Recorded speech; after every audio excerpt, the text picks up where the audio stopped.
നമസ്കാരം. മലയാളി വാർത്ത പ്ലസിലേക്ക് സ്വാഗതം. ഇസ്രയേൽ ഹമാസ് യുദ്ധം നടക്കുന്നത് ഏത് ഘട്ടത്തിലാണ് എന്നുള്ളത് നമുക്ക് കൃത്യമായിട്ട് അറിയാം. അതായത് 2023 ഒക്ടോബർ 7-ന് ഇസ്രയേലിലേക്ക് ഒരു കൂട്ടം ഹമാസ് ഭീകരർ കടന്നു കയറുകയും പിന്നീട് അതിമാരകമായ അതിക്രൂരമായ ആക്രമണം അഴിച്ചുവിടുകയുമാണ്. സ്ത്രീകളെ ബലാത്സംഗം ചെയ്യുന്നു, കുട്ടികളെ കഴുത്തറുത്ത് കൊല്ലുന്നു, അതുപോലെ തന്നെ കുറച്ചുപേരെ തടവുകാരാക്കി പിടിച്ചു കൊണ്ടുപോകുന്നു. അത്തരത്തിൽ അതിനുശേഷമാണ് ഇസ്രയേൽ ഈ യുദ്ധം തുടങ്ങി വെക്കുന്നത്. പക്ഷേ ഇപ്പോൾ ഈ യുദ്ധത്തിന് മുൻപ് നടന്ന ചില പിന്നാമ്പുറ കളികളുണ്ട്. അതിനെക്കുറിച്ചുള്ള ഞെട്ടിക്കുന്ന വിവരങ്ങൾ പുറത്തു വന്നിട്ടുണ്ട്. ഈ യുദ്ധത്തിൽ തങ്ങൾക്ക് ഒരു പങ്കുമില്ല, ഹമാസ് നടത്തിയ ആക്രമണത്തിൽ ഞങ്ങൾക്ക് പങ്കേയില്ല എന്ന് പല ആവർത്തി ആയതുള്ള അലി ഖമനേയി പറഞ്ഞിട്ടുണ്ട്. പക്ഷേ ഇതിന്റെ സൂത്രധാരൻ ഖമനേയി തന്നെയാണ് എന്നുള്ളതിന്റെ തെളിവുകൾ സഹിതമാണ് പുറത്തു വന്നിരിക്കുന്നത്. അതിക്രൂരമായ ഒരു ആക്രമണത്തിന്, അതായത് ഇസ്രയേൽ അങ്ങ് ചുട്ടെരിച്ചോളൂ, ഞങ്ങൾ അതിനു വേണ്ട എല്ലാ സഹായവും ചെയ്യാം, 500 മില്യൺ തരാമെന്നാണ് ഭീകരർക്ക് ഖമനേയി വാക്കുകൊടുത്തത്. ശരിക്കും എന്താണ് ഈ യുദ്ധത്തിന്റെ തുടക്കം അല്ല, അതിനു മുൻപ് നടന്ന നീക്കം? 2021 ജൂണിൽ ഹമാസ് നേതാക്കളായ യഹ്യ സിൻവറും മുഹമ്മദ് ദെയ്ഫും ഇറാന്റെ IRGC ഖുദ്സ് ഫോഴ്സ് കമാൻഡർ ഇസ്മായിൽ ഖാനിക്ക് ഒരു കത്തയച്ചിരുന്നു. ഇതിൽ ആവശ്യപ്പെട്ടത് 2 വർഷത്തിനുള്ളിൽ ഇസ്രയേലിനെ മുച്ചൂടും നശിപ്പിക്കാം ഞങ്ങൾ, അതിനുവേണ്ടി $500 മില്യൺ നൽകണം. ഇതായിരുന്നു ഈ കത്തിലുണ്ടായിരുന്നത്. ഈ ഉടമ്പടി പ്രകാരമാണ് ഹമാസ് 2023 ഒക്ടോബർ 7 ഇസ്രയേലിലേക്ക് കയറി വരുന്നത്. കൊട്ടേഷൻ കൊടുത്തത് അതെ, ഇവര് യഹ്യ സിൻവർ ഉൾപ്പെടെയുള്ള സംഘമാണ് ആവശ്യപ്പെട്ടത്. $500 മില്യൺ ഞങ്ങൾക്ക് തരാം, 2 വർഷത്തിനുള്ളിൽ ഇസ്രയേലിനെ ഞങ്ങൾ നശിപ്പിച്ചു തരാം. ഇത് വെറുതെ പറയുന്നതല്ല, ഹമാസിന്റെ തുരങ്കത്തിൽ നിന്നാണ് ഈ രേഖകൾ കിട്ടിയത്. ആ രേഖകളിൽ ഇസ്രായേൽ ഗെറ്റ്സ് ഇത് വ്യക്തമായിട്ട് മനസ്സിലാക്കി വായിച്ചതാണ്. ഖമനേയിക്ക് കൊടുത്തിട്ടുള്ള ഈ ലെറ്റർ കിട്ടിയിട്ടുള്ളത് ഹമാസിന്റെ തുരങ്കത്തിൽ നിന്നാണ്. തുരങ്കങ്ങളെല്ലാം പിടിച്ചെടുത്തിരുന്നല്ലോ.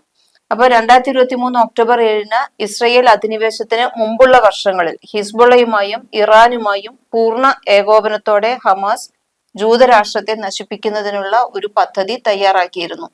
എങ്ങനെയെല്ലാം ഇവർ ആക്രമണം നടത്തണം, എന്തെല്ലാം ചെയ്യണം എന്നുള്ളതിന്റെ വ്യക്തമായ മാസ്റ്റർ പ്ലാൻ ഇവരുണ്ടാക്കിയിരുന്നു. അതിൽ ഹമാസിന്റെയും ഹിസ്ബുള്ളയുടെയും ഹൂതികളുടെയും എല്ലാം എങ്ങനെയാണ് ഇവർ ആക്രമിക്കേണ്ടത് എന്നുള്ളതിന്റെ കൃത്യമായ മാസ്റ്റർ പ്ലാൻ വരെ ഇവരുണ്ടാക്കിയിരുന്നു. അതിൽ ഇസ്രയേലിന് പറ്റിയ പരാജയം എന്ന് പറയുന്നത് ഇത്രയേ ഉള്ളൂ. ഇവിടെ ഈ പ്രദേശത്ത് വന്നവർ തന്നെ, ഇസ്രയേല് അവിടെ നിന്ന് കുറെ പേർക്ക് ഇവിടെ ജോലി ചെയ്യാനുള്ള അവസരം കൊടുത്തിരുന്നു. ഈജിപ്തിൽ നിന്നെല്ലാം വന്നവർക്കെല്ലാം ജോലി ചെയ്യാനുള്ള സഹായം, അതിനുള്ള പെർമിറ്റ് കൊടുത്തിരുന്നു. ഇത് കഴിഞ്ഞ് ഇവർ തിരിച്ചു പോവുകയാണ് ചെയ്തിരുന്നത്. രാവിലെ വരാം, വൈകുന്നേരം തിരിച്ചു പോകാം എന്നുള്ള മട്ടിൽ കുറെ തൊഴിലാളികൾ വന്നിരുന്നു. അതുപോലെ തന്നെ അവിടെ തന്നെ നിൽക്കുന്ന കുറച്ച് ആൾക്കാരും ഉണ്ടായിരുന്നു. ഇവരിൽ ബഹുഭൂരിപക്ഷവും യഹ്യ സിൻവർ പറഞ്ഞു വിട്ടിട്ടുള്ള ആൾക്കാരായിരുന്നു. ഇത് തിരിച്ചറിയാൻ ഇസ്രയേലിന് കഴിഞ്ഞില്ല. അപ്പൊ കഴിഞ്ഞ 2 വർഷമായിട്ട് 2021 മുതൽ കൃത്യമായ മാസ്റ്റർ പ്ലാനോട് കൂടി എങ്ങനെ എവിടെ യുദ്ധം തുടങ്ങണം എന്നുള്ള തീരുമാനിച്ചു തന്നെയാണ് ഒക്ടോബർ 7-ന് ഇത്ര വലിയ ഒരു പ്രശ്നം അവിടെ പൊട്ടിപ്പുറപ്പെടുന്നത്. ഇത് തിരിച്ചറിയാൻ ഇസ്രയേലിന് കഴിഞ്ഞതേ ഇല്ല എന്നുള്ളതാണ് ഇസ്രയേലിന്റെ ഏറ്റവും വലിയ പരാജയമായിട്ട് പറയുന്നത്. ഇതിൽ വേറൊരു പോയിന്റ് ഉള്ളത്, ഈ നേരത്തെ പ്രശോഭ പറഞ്ഞതുപോലെ തന്നെ ഖമേനി പറഞ്ഞിരുന്നത് ഞങ്ങൾക്ക് ഇതിനെക്കുറിച്ച് അറിയില്ല, ഞങ്ങൾ ഇതിലേക്കൊന്നും വന്നിട്ടില്ല എന്നാണ്. പക്ഷെ ഖമേനിയാണ് ഈ $500 മില്യൺ കൊടുക്കാനുള്ള സമ്മതം കൊടുത്തത്. എന്ന് മാത്രമല്ല, അതിൽ വേറെ ഒരു കാര്യം കൂടി പറഞ്ഞിട്ടുണ്ടായിരുന്നു. ഞങ്ങൾക്ക് ഇവിടെ കുറെ ബുദ്ധിമുട്ടുകളൊക്കെ ഉണ്ട്, രാജ്യത്ത് എക്കണോമിക്കലൊക്കെ ആയിട്ട് വളരെ ഞങ്ങൾ കുറച്ച് പിന്നാക്കമാണ്. പക്ഷെ ഇസ്രയേലിനെ മുടിക്കാനാണ് എന്നുണ്ടെങ്കിൽ ഞങ്ങൾ ഇത് തരാമെന്ന് പറഞ്ഞിരുന്നു. അതനുസരിച്ചിട്ട് എല്ലാ മാസവും ഒരു തുകയായിട്ടാണ് അത് കൊടുത്തിരുന്നത്. അപ്പോൾ ലോകത്തിന്റെ തന്നെ മുഖച്ഛായ മാറ്റാൻ പോകുന്ന മഹത്തായ ലക്ഷ്യം കൈവരിക്കുന്നതിന് വേണ്ടി ഹമാസ് 2 വർഷത്തേക്ക് ഇറാനിൽ നിന്ന് പ്രതിമാസം $20 മില്യൺ ആവശ്യപ്പെട്ടിട്ടുണ്ട് എന്നാണ് പറയുന്നത്. അങ്ങനെ $500 മില്യൺ അടുത്ത 2 വർഷം കൊണ്ട് വേണം. അതിന് $20 മില്യൺ വെച്ചിട്ട് ഓരോ മാസവും തരണം എന്നാണ് ഹമാസ് ആവശ്യപ്പെട്ടിട്ടുള്ളത്. അത് പറയുമ്പോൾ തന്നെ ആ പ്രസ്താവന കൂടി ഒന്ന് നോക്കണം. അതായത് ലോകത്തിന്റെ മുഖച്ഛായ ഇല്ലാതാകണം. ജൂതരെ അവസാനിപ്പിക്കുന്നതിന് വേണ്ടി, ഇസ്രയേലിനെ അവസാനിപ്പിക്കാന്നല്ല പറഞ്ഞിരിക്കുന്നത്, ജൂതരെ തുടച്ചു നീക്കുന്നതിന് വേണ്ടി ഇത്രയും രൂപ തരണം. അതാണ് ഈ 2 വർഷങ്ങളുടെ അവസാനത്തോടെ, അല്ലെങ്കിൽ ആ സമയത്തിനുള്ളിൽ ദൈവം അനുവദിച്ചാൽ ഇസ്രയേൽ എന്ന ഭീകരമായ അസ്തിത്വത്തെ വേരോടെ പിഴുതെറിയും എന്നാണ് പറഞ്ഞിട്ടുള്ളത്. അപ്പോൾ ദൈവത്തിനെ സാക്ഷി നിർത്തിയിട്ടാണ് അവർ പറഞ്ഞത് 2 വർഷത്തിനുള്ളിൽ തന്നെ, അല്ലെങ്കിൽ 2 വർഷം തികയുമ്പോൾ ആ സമയത്ത് ഞങ്ങൾ ഇതിനെ ചരിത്രത്തിലെ ഇരുണ്ട കാലഘട്ടം അവസാനിപ്പിക്കും എന്നാണ് ആ ലെറ്ററിലുള്ളത്. ഇസ്രയേല് ലോകത്തുള്ള ആ കാലം ഇരുണ്ട കാലഘട്ടമായിട്ടാണ് പറഞ്ഞത്. ഇരുണ്ട കാലഘട്ടം അവസാനിപ്പിക്കുമെന്ന് ഞങ്ങൾക്ക് ഉറപ്പുണ്ട് എന്നാണ് ഹമാസ് കത്തിൽ പറയുന്നത്. ഈ അഭ്യർത്ഥന സ്വീകരിച്ച് ഇറാനിലെ പലസ്തീൻ ഡിവിഷൻ തലവനായ സയ്യിദ് ഇസാദിയാണ് മറുപടി നൽകിയിരിക്കുന്നത്. ആ ലെറ്ററും കൈവശമുണ്ട്. ഇറാന്റെ സാമ്പത്തിക പ്രതിസന്ധി ഉണ്ടെന്നും ഇറാനിയൻ ജനതയ്ക്ക് ഒരുപാട് ദുരിതങ്ങളുണ്ട്, പക്ഷെ ഇതൊന്നും തന്നെ കണക്കിലെടുക്കേണ്ട കാര്യമില്ല, ഹമാസിന് പണം നൽകുന്നത് തുടരും എന്നാണ് സയ്യിദ് ഇസാദി പറഞ്ഞിട്ടുള്ളത്. കാരണം ഇസ്രയേലിനും US-നും എതിരായ പോരാട്ടമാണ്.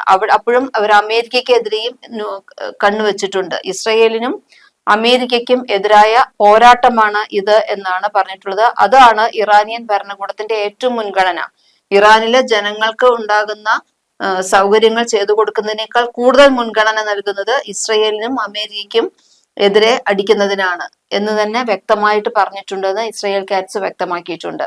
വെസ്റ്റ് ബാങ്കിൽ ഇന്തിഫാദ ആരംഭിച്ചോ, അല്ലെങ്കിൽ ജിഹാദ് നടത്താൻ സൈനികരെ അണിനിരത്തിയോ, അല്ലെങ്കിൽ അന്താരാഷ്ട്ര വേദികളിൽ ജൂതന്മാരും സൈനികരെയും പിന്തുടരുക വഴിയോ പലസ്തീനിൽ ജനകീയ പ്രതിരോധം നടപ്പിലാക്കുക, ഇങ്ങനെയാണ് അതിൽ പറഞ്ഞിട്ടുള്ളത്. അപ്പൊ ഇത്ര കാര്യങ്ങൾ ചെയ്തിട്ട് എങ്ങനെയെങ്കിലും ഒന്നുകിൽ ഇന്തിഫാദ വഴി, അല്ലെങ്കിൽ അന്താരാഷ്ട്ര വേദികളിൽ ജൂതന്മാരെയും സൈനികരെയും പിന്തുടരണം, അത് അല്ലെങ്കിൽ പലസ്തീനിൽ ജനകീയ പ്രതിരോധം നടപ്പിലാക്കണം, അതുമല്ലെങ്കിൽ യാഥാർത്ഥ ബോധ്യമുള്ള പദ്ധതിയെക്കുറിച്ച്. യാഥാർത്ഥ ബോധ്യമുള്ള പദ്ധതി എന്ന് വെച്ച് കഴിഞ്ഞാൽ ഇസ്രയേലിനെ വകവരുത്താനുള്ള പദ്ധതി. ഈ പദ്ധതിയെക്കുറിച്ചും ഇതെല്ലാം പറയുന്നത് ദ മൂവ്മെന്റ് സ്ട്രാറ്റജി എന്നാണ് ഇതിന് പേരിട്ടിരിക്കുന്നത്. 2013 മുതൽ 2017 എന്ന ഒരു ഹമാസ് രേഖയിലാണ് ഇതെല്ലാം പറയുന്നത്. അപ്പൊ ഇത്ര വ്യക്തമായി 2013 മുതൽ 2017 വരെയുള്ള സ്ട്രാറ്റജി, അതിലാണ് 2021 ഈ കത്ത് എഴുതിയിരിക്കുന്നത്. അപ്പോ അത്രയും കാലങ്ങളായി ഇവര് നോക്കുന്നത് ഭൂമുഖത്ത് നിന്ന് ജൂതരെ തുടച്ചു നീക്കണം. ഇതിനുള്ള പദ്ധതികളാണ് ചെയ്യുന്നത്. 1990കളുടെ തുടക്കം മുതൽ ഇസ്ലാമിക് റിപ്പബ്ലിക് ഓഫ് ഇറാൻ ഹമാസിന് സൈനിക സഹായം നൽകുന്നുണ്ട്, പരിശീലനം നൽകുന്നുണ്ട്, സാമ്പത്തിക സഹായം നൽകുന്നുണ്ട്. ഹമാസിന്റെ പ്രധാന രക്ഷാധികാരിയായിട്ട് തുടരുന്നതും ഇറാൻ തന്നെയാണ്. ഇവർക്ക് ഫണ്ട് കൊടുക്കുന്നത്, ആയുധങ്ങൾ കൊടുക്കുന്നത്, പരിശീലനം നൽകുന്നത് എല്ലാം. 2020 US സ്റ്റേറ്റ് ഡിപ്പാർട്ട്മെന്റ് റിപ്പോർട്ട് അനുസരിച്ച് ഹമാസ് ഉൾപ്പെടെയുള്ള പലസ്തീൻ തീവ്രവാദ ഗ്രൂപ്പുകൾക്ക് ഇറാൻ പ്രതിവർഷം നൽകുന്നത് ഏകദേശം $100 മില്യൺ. 2023 ഒരു ഇസ്രയേലി സുരക്ഷാ സ്രോതസ്സിന്റെ കണക്കനുസരിച്ച് ഇറാൻ ഹമാസിനുള്ള ധനസഹായം പ്രതിവർഷം $350 മില്യൺ വർദ്ധിപ്പിച്ചു എന്നാണ്. എല്ലാ വർഷവും ചെയ്തു കൊടുക്കുന്നതാണ്. $350 മില്യൺ കൊടുക്കുന്നത് ഹമാസിന് വേണ്ടിയിട്ട് ഈ 2010 മുതൽ ഇത്രയും ഹമാസിന്റെ ഡെവലപ്മെന്റിന് വേണ്ടി കൊടുക്കുന്നുണ്ട്. സ്വന്തം രാജ്യത്തെ ജനങ്ങളുടെ ഡെവലപ്മെന്റിന് വേണ്ടിയല്ല കൊടുക്കുന്നത്, ഒരു ഭീകരവാദത്തിനെ വളർത്തുന്നതിന് വേണ്ടിയിട്ട്. ഇസ്രയേലിനെ അതിനുശേഷമാണ് ചോദിച്ചിരിക്കുന്നത് ഇസ്രയേലിനെ ഇല്ലാതാക്കാൻ 500 മില്യൺ ആവശ്യപ്പെട്ടത്. അതും കൊടുക്കാമെന്നാണ് ഖമേനി പറഞ്ഞിട്ടുള്ളത്. എത്ര ബുദ്ധിമുട്ടുണ്ടെങ്കിലും ഈ 500 മില്യൺ കൊടുക്കാം. നമ്മള് ഈ ചില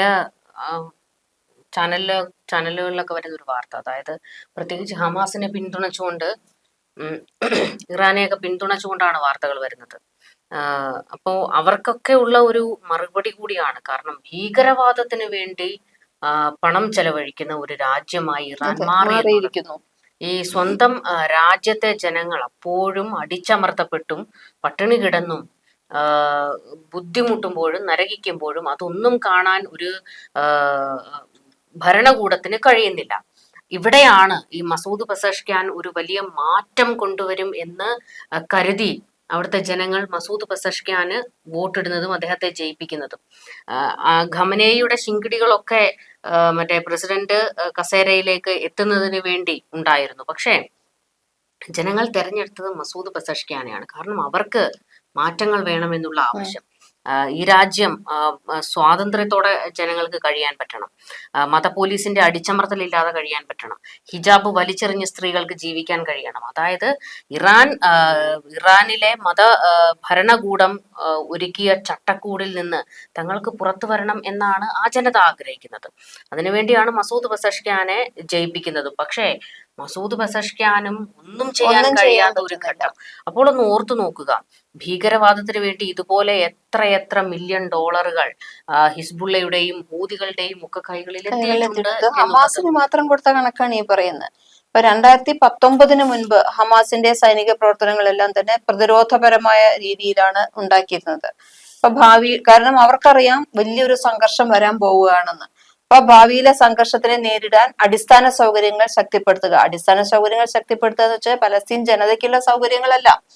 അതാണ് ഗാസയിൽ നമ്മൾ കണ്ടത്. തുരങ്കത്തിന്റെ അടിയിലെല്ലാം തന്നെ ഒരു വർഷത്തേക്കൊക്കെ ഉള്ള ഭക്ഷണങ്ങളും മറ്റ് സൗകര്യങ്ങളും ഉള്ളത്. അപ്പൊ ഇതൊന്നും ഇന്നും ഇന്നലെ നടന്ന തുരങ്കങ്ങൾ ഉണ്ടാക്കിയതല്ല. ഈ തുരങ്ക നിർമ്മാണം തുടങ്ങിയിട്ട് കാലങ്ങളും വർഷങ്ങളും ആയിരുന്നു.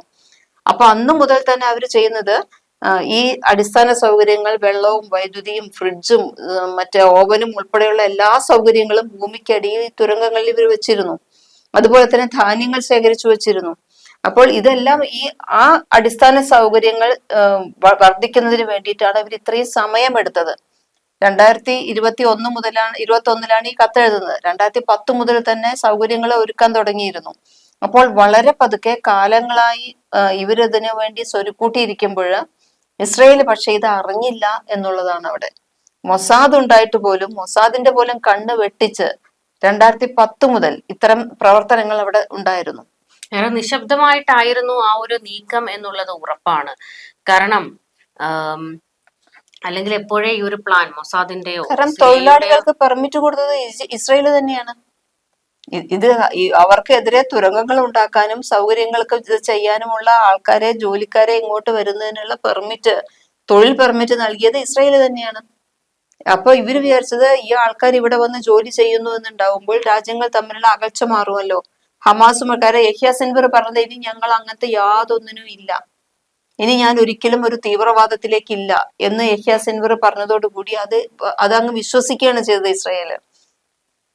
അവിടെയാണ് പണി പാളിയത്. ചതിച്ച ചരിത്രം ഇറാന് മുൻപും ഉണ്ട്. ഇസ്രയേലുമായി വളരെ സൗഹൃദത്തിലായിരുന്ന ഒരു രാജ്യമാണ് ഇറാൻ. അതിന്റെ ചരിത്രം നമ്മൾ മുൻപ് സംസാരിച്ചിട്ടുണ്ട്. അതായത് മൊസാദ് എന്ന സംഘടന ഇറാന്റെ ഇന്റലിജൻസ് സംവിധാനങ്ങളെ വാർത്തെടുത്തത് മൊസാദാണ്. അവസാനം ഇരു കൂട്ടരും തമ്മിൽ കീരിയും പാമ്പും ആകുന്ന കാഴ്ചയാണ് ലോകം കണ്ടത്. നമ്മൾ അതിനകത്തിൽ നോക്കേണ്ട മറ്റൊരു കാര്യം കൂടിയുണ്ട്. അതായത് ഇസ്രയേലിനെ തുടച്ചു നീക്കണം.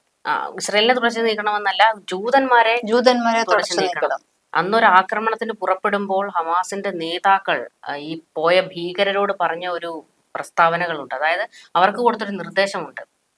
എത്ര സ്ത്രീകളെ നിങ്ങൾക്ക് പീഡിപ്പിക്കാൻ കഴിയുമോ അത്രയും സ്ത്രീകളെ പീഡിപ്പിക്കുക. എത്ര കുട്ടികളെ നിങ്ങൾക്ക് കൊല്ലാൻ കഴിയുമോ അത്രത്തോളം കുട്ടികളെ കഴുത്തറുത്ത് കൊലപ്പെടുത്തുക. ഈ കഴുത്തറുത്ത് കൊലപ്പെടുത്തുക എന്നുള്ള രീതി IS-ന്റേതാണെന്ന് നമുക്കറിയാം. അതായത് അതിക്രൂരമായ ഒരു മനുഷ്യനെ ജീവനോടെ കഴുത്തറുത്ത് കൊലപ്പെടുത്തുക എന്നുള്ള പ്രാകൃതമായ രീതി അത് IS-ന്റേതാണ്. അത് അതുപോലെ കോപ്പിയടിച്ച് നടപ്പാക്കുകയാണ് ചെയ്തത്. എന്നിട്ടും ഹമാസിന് വേണ്ടി വാദിക്കുന്ന ഒരു വിഭാഗമുണ്ട്.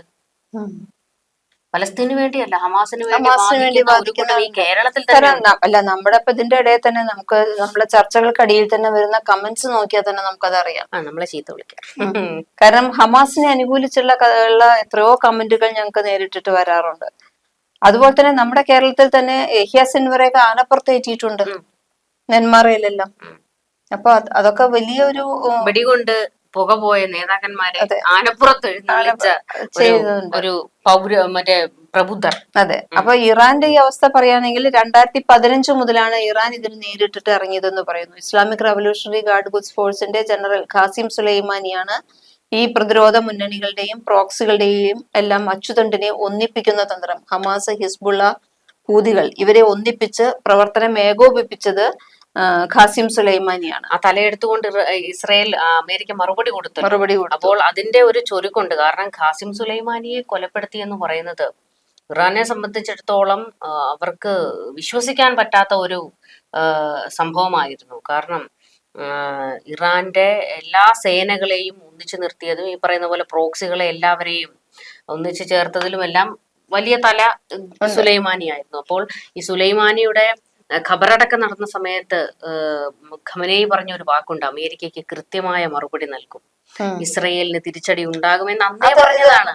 കാരണം അവരുദ്ദേശിച്ചതാണ് ഈ സമയത്തിലെല്ലാം. അതുപോലെ തന്നെ ഇസ്ലാമിക് റിപ്പബ്ലിക്കുമായിട്ടുള്ള ആണവ കരാറിനെ കുറിച്ചൊക്കെ സംസാരിക്കുകയും അതിലേക്ക് ഇവര് ശ്രദ്ധ തിരിച്ചുവിടുകയും ചെയ്തത് ബോധപൂർവമാണ്. അങ്ങനെ തിരിച്ചു പോകുന്ന സമയത്ത് അമേരിക്കയും സഖ്യകക്ഷികളും എല്ലാം തന്നെ ഇറാൻ ആണവ പരീക്ഷണങ്ങൾ നടത്തുന്നുണ്ടോ, ആണവോർജ്ജം നടക്കുന്നുണ്ടോ, ഈ വക കാര്യങ്ങളിലെല്ലാം ശ്രദ്ധിക്കുന്ന സമയത്ത് ഇസ്രയേലിനെ തന്ത്രപരമായിട്ട് വളയുക, ഇതായിരുന്നു ഇവരുടെ പരിപാടി. അപ്പോൾ ശ്രദ്ധ ഇറാനിലേക്ക് തിരിച്ചുവിട്ട് ഹമാസിനെയും ഹിസ്ബുള്ളയും ഇവരെയും എല്ലാം ഇവിടെ നിന്നാക്കി ഇസ്രയേലിനെ വളയുക, ഇതായിരുന്നു ഇവരുടെ പദ്ധതി. ഇത് മാത്രമല്ല, അതായത് ഇറാന്റെ പക നടപ്പാക്കുന്നതിന് വേണ്ടി, അതായത് ഗാസ നിങ്ങളുടേതാണ്, അവിടെ നിങ്ങൾ ഹമാസിന് തന്റെ കയ്യിൽ ഇരിക്കണമെങ്കിൽ ഇസ്രയേൽ ഇല്ലാതാകണം എന്നുള്ള വാക്കാണ് ഇറാൻ പറഞ്ഞുകൊണ്ടിരിക്കുന്നത്. പക്ഷെ ഖാസിം സുലൈമാനിയെ ഉൾപ്പെടെ കൊന്നതിന് കൃത്യമായി ഹമാസിനെ ഇറാൻ ആയുധമാക്കി എന്നുള്ളതാണ്.